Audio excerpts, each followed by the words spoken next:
రాష్ట్ర ముఖ్యమంత్రి రేవంత్ రెడ్డి గారు దేవుళ్ల మీద ప్రమాణం చేస్తూ ఆయన మరొకసారి రాష్ట్ర ప్రజల్ని రైతాంగాన్ని మోసం చేయాలనే ప్రయత్నం చేస్తా ఉన్నారు. ఎందుకంటే ఎన్నికల ముందు డిసెంబర్ 9వ తేదీనే 2 లక్షల రుణమాఫీ చేస్తామని, 6 గ్యారంటీలు అమలు చేస్తామని బాండ్ పేపర్ల మీద రాసిచ్చి ఈరోజు రాష్ట్ర ప్రజల్ని కాంగ్రెస్ పార్టీ మోసం చేసింది. మోసం చేసింది చాలక మరొకసారి పార్లమెంట్ ఎన్నికల్లో కూడా ప్రజల్ని మోసం చేయాలని ప్రయత్నం చేస్తా ఉంది. ఎందుకంటే ఈరోజు రాష్ట్రంలో ప్రజలు కాంగ్రెస్ పార్టీ మీద, ఆ ప్రభుత్వం మీద నమ్మకాన్ని కోల్పోయారు.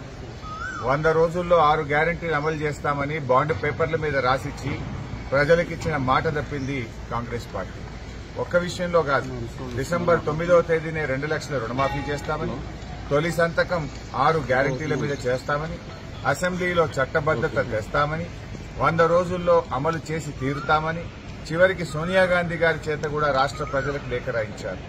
కానీ ఈరోజు మాట తప్పినటువంటి కాంగ్రెస్ ప్రభుత్వం మళ్లీ పార్లమెంట్ ఎన్నికల్లో ప్రజల్ని మోసం చేయడానికి ఇంకేమీ లేక ఈరోజు దేవుణ్ణి కూడా వాడుకుంటున్నటువంటి పరిస్థితి ఉన్నది.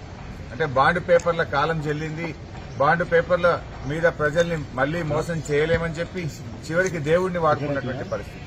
అందుకే ఈరోజు నేను ఒకటే సవాల్ చేస్తా ఉన్నాను, మీరు దేవుడి మీద ప్రమాణం కాదు, నిజంగా మీరు ఆగస్టు 15వ తేదీలోగా 2 లక్షల రుణమాఫీ ప్రజలకు ఇచ్చిన ప్రకారంగా 6 గ్యారంటీలు 13 హామీలను మీరు బాండ్ పేపర్ల మీద రాసిచ్చారు. వాటన్నింటినీ ఆగస్టు 15వ తేదీలోగా మీరు అమలు చేసినట్టయితే నేను నా శాసన సభ్యత్వానికి రాజీనామా చేసి తిరిగి ఉప ఎన్నికల్లో పోటీ కూడా చేయను అని చెప్పి ముఖ్యమంత్రి గారికి సవాల్ వేశారు.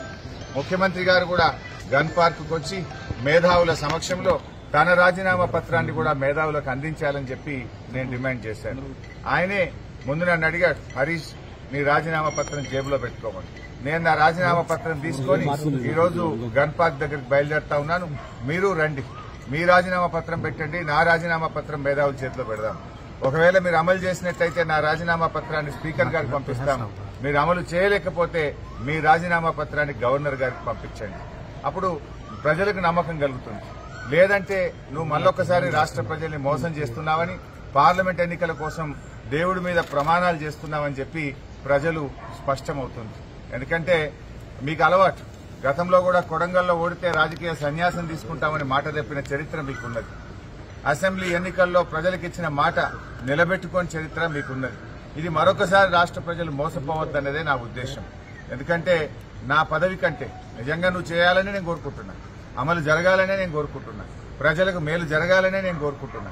5 ఏళ్ల నా ఎమ్మెల్యే పదవి కంటే ఈ రాష్ట్రంలోని కోట్ల మంది ప్రజలకు రుణమాఫీ జరగడం, అక్కా చెల్లెళ్లకు 2,500 రూపాయలు మహాలక్ష్మి కింద అందడం, 42 లక్షల మంది ఆసరా పెన్షన్దారులకు డిసెంబర్లోనే 4,000 రూపాయల పెన్షన్ ఇస్తాను నువ్వు చెప్పావు.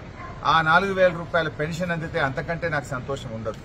ఎమ్మెల్యే పదవి కంటే కూడా రాష్ట్ర ప్రజలకు మేలు జరగడంలోనే నాకు ఆనందం ఉంది, నాకు సంతోషం ఉంది. ఇలా ప్రతిపక్షంగా మా బాధ్యతనే మిమ్మల్ని అడగడం, కానీ ఇలా మీరేందంటే ప్రతీకార చర్యలకు పాల్పడతా ఉన్నారు. ప్రశ్నిస్తే ప్రతీకార చర్యలకు దిగుతా ఉన్నారు, అక్రమ కేసులు పెడతా ఉన్నారు, ప్రతిపక్షం అనేది లేకుండా చేయాలని చూస్తా ఉన్నారు. ఇలా రాష్ట్ర ప్రజలు మిమ్మల్ని అమలు చేయమని అధికార బాధ్యత మీకిచ్చారు. మీరు అమలు చేయకపోతే ప్రశ్నించమని ప్రతిపక్ష బాధ్యత మాకిచ్చారు. ఇవాళ ప్రధాన ప్రతిపక్షంగా మీరిచ్చిన మాట అమలు చేయాలని మిమ్మల్ని ప్రశ్నించడమే మా బాధ్యత. మేము ఒకవేళ ప్రశ్నించకపోతే రాష్ట్ర ప్రజలు మాకిచ్చిన బాధ్యతను మేము నిర్వర్తించని వాళ్ళం అవుతాం, మేము ఫెయిల్ అయిన వాళ్ళం అవుతాం.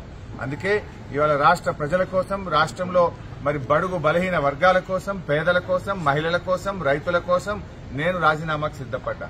కనీసం ఈ ప్రయత్నం ద్వారానైనా ముఖ్యమంత్రి గారు ఇవన్నీ అమలు చేస్తారని ఆశిస్తున్నా, ప్రజలకు మేలు జరుగుతుందని ఆశిస్తున్నా.